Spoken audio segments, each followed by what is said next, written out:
पुढची बातमी पाहूयात। अहिल्यानगरची विधान परिषदेची जागा बिनविरोध झालेली आहे। मवियाच्या दत्तात्रय पानसरे यांनी अखेर माघार घेतलेली आहे।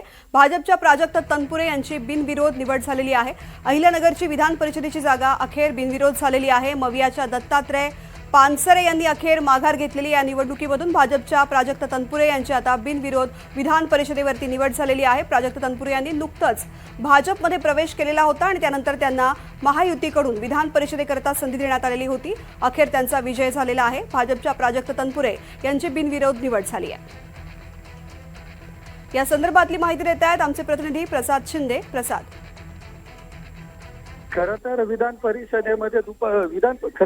परिषदेच्या निवड अर्ज माघारी घेण्याच्या शेवटच्या दिवशी कुठेतरी दुपारी गोंधळ निर्माण झाला होता।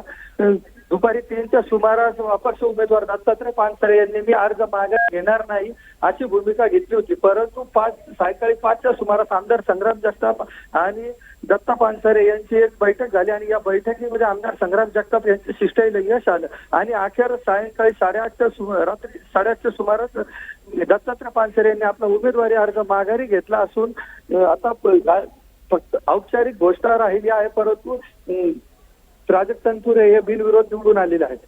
निश्चित प्रसाद, धन्यवाद सविस्तर माहिती करता। तर मवियाच्या दत्तात्रय पानसरे यांनी अखेर आता 8:30 वाजता आपला उमेदवारी अर्ज विधान परिषदेच्या मैदानामधून मागे घेतलेला आहे। त्यामुळे आता प्राजक्त तनपुरे यांची बिनविरोध निवड झालेली आहे। भाजपचे उमेदवार प्राजक्त तनपुरे यांचा मार्ग आता मोकळा झालेला आहे।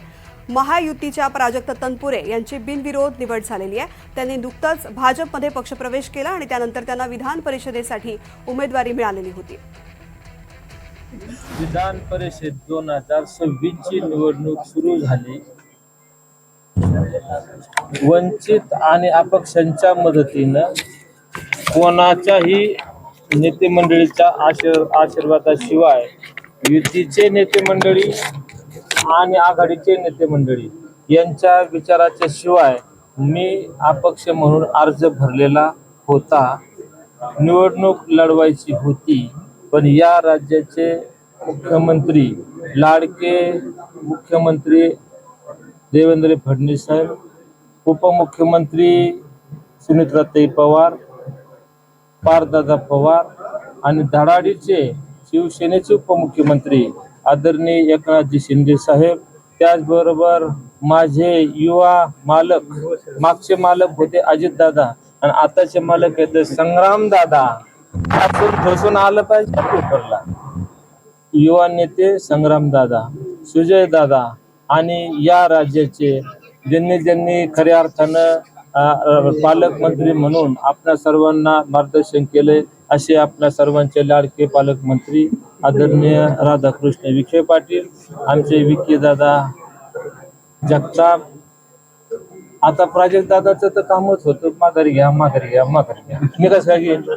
नगरसेवक माझ्याबरोबर आलेले होते, मी निवडणूक करणार होतो आणि कुठल्याही आमिषाला बळी पडलेलो नाही, पडणार नाही। तर दत्तात्रय पानसरे यांनी अखेर आपला उमेदवारी अर्ज मागे घेतला आणि त्यानंतर त्यांनी ही प्रतिक्रिया दिलेली आहे। अहिल्यानगर शिवाय कुठे कुठे बिनविरोध निवडणुका झालेल्या आहेत हे आपण जाणून घेऊया। ठाण्यामध्ये रवींद्र फाटक बिनविरोध निवड झालेली आहे, तर अनिकेत तटकरे यांची रायगड रत्नागिरी सिंधुदुर्गमध्ये। पुण्यामध्ये विक्रम काकडे यांची बिनविरोध निवड झाली। दुष्यंत चतुर्वेदी